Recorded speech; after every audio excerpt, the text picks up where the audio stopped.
सद्गुरु सुखराम जी महाराज ने धन्य हो। सद्गुरु युक्तिराम जी महाराज ने धन्य हो। सद्गुरु स्वामी जी श्री कुशालदास जी महाराज ने धन्य हो। संत श्री ज्ञानेश्वरी बाई जी महाराज ने धन्य हो। गुरुदेव आपके धिन धिन हो, महाराज आपके धिन धिन हो, महाराज आपके धिन धिन हो।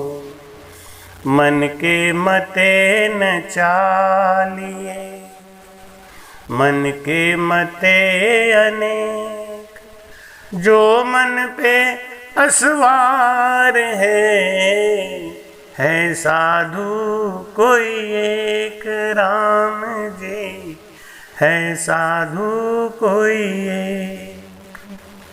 हम मन के वशीभूत होके अपने शरीर को नरकों में डाल देते हैं, नशा पत्ता करके।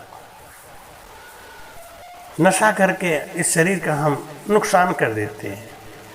जो फेफड़ा मिला था हमको लंबे समय तक जीवन साथी के रूप में, जो हृदय मिला था हमको लंबे समय तक जीवन साथी के रूप में, जो लीवर मिला था हमको लंबे समय तक जीवन साथी के रूप में रहने के लिए, जो आमाशय परमात्मा ने दिया था हमारा भोजन पचा के हमारे शरीर की रक्षा करने के लिए, उसको हमने नशा करके सब बेकार कर दिया। छोटी सी बात लेते हैं, हम यहाँ विषय लिए हैं पान खाने वालों से क्या खतरा है। पान खाने वालों के लिए एक चेतावनी है। पान खाने वालों को एक ज्ञान शिक्षा है कि पान खाइए लेकिन ज्ञान से। पान को खाइए ज्ञान से। पान फायदेमंद भी है, पान का गुण भी है।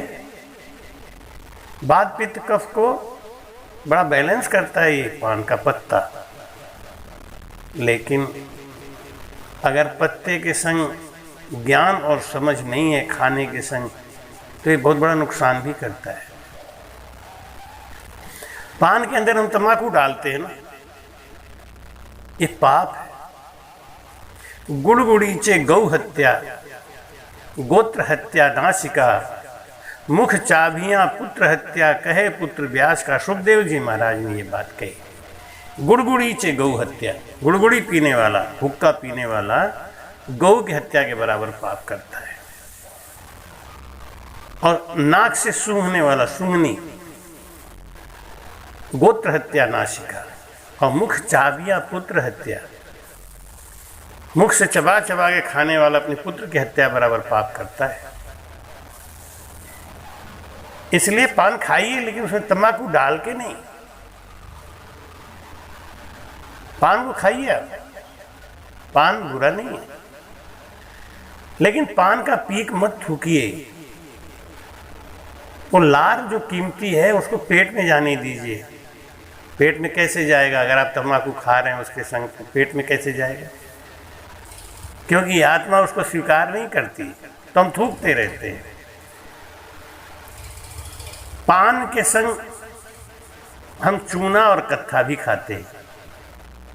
पान के संग चूना बहुत फायदेमंद है, लेकिन पान के संग चूना और कत्था ये जहर बनाता है। पान के संग चूना और कत्था दोनों साथ नहीं लगाना चाहिए। कत्था हम स्वाद के लिए लगाते हैं।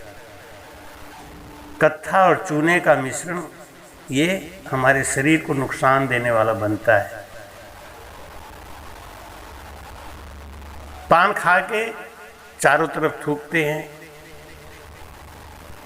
जब आप सोचिए कि पान का पीक दीवार पे गिरता है तो निरमा पाउडर से भी साफ नहीं होता है, हमारे शरीर की हथेलियों में जाके भी क्या कुप्रभाव डालेगा?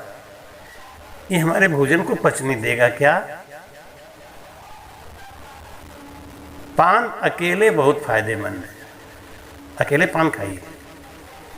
नहीं खा सकते अकेले पान, तो केवल चूना और पान खाइए। चूना और पान बहुत फायदेमंद है। लेकिन चूना के संग कत्था लगाते ही हम अपनी अज्ञानता का परिचय देते हैं और अपने शरीर में विष तत्व को डालते हैं। इसलिए कभी भी कत्था और चूना एक साथ मिला के पान में नहीं खाना चाहिए। तो मैं पान खाने वालों को सावधान करता हूँ कि आप सावधान हो जाओ, होशियार हो जाओ। पान को खाना है तो केवल चूने का पान खाओ, गुलकंद डाल के खाओ, सौंफ डाल के खाओ और उसका पीक अपने अंदर ले जाओ। वो गुणकारी है, वो फायदेमंद है। लेकिन उसमें तंबाकू डालना और कत्था डालना ये जहर के समान है। इनका त्याग करो, इनको छोड़ के आप पान खा सकते हो, आपके लिए छूट है। धर्म में भी छूट है, पूजा पाठ में भी पान चढ़ता है,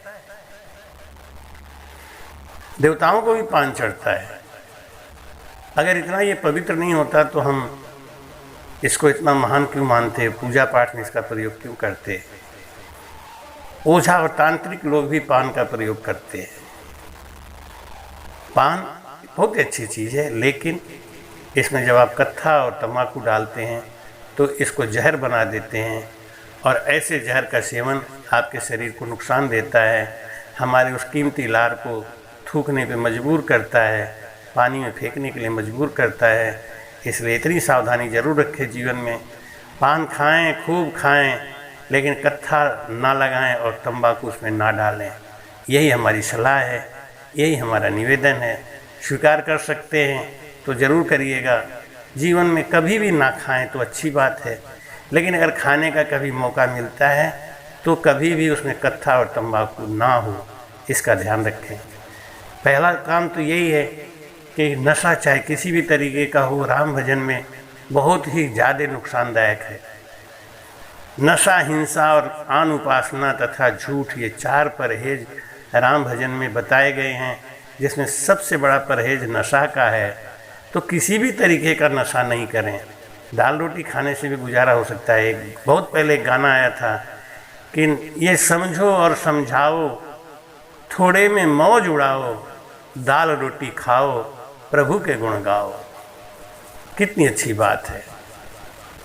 ये समझो और समझाओ और थोड़ी में मौज उड़ाओ, जितना है बस उसी में मौज करो। दाल रोटी खाओ, प्रभु के गुण गाओ। दाल रोटी खा के भजन करो।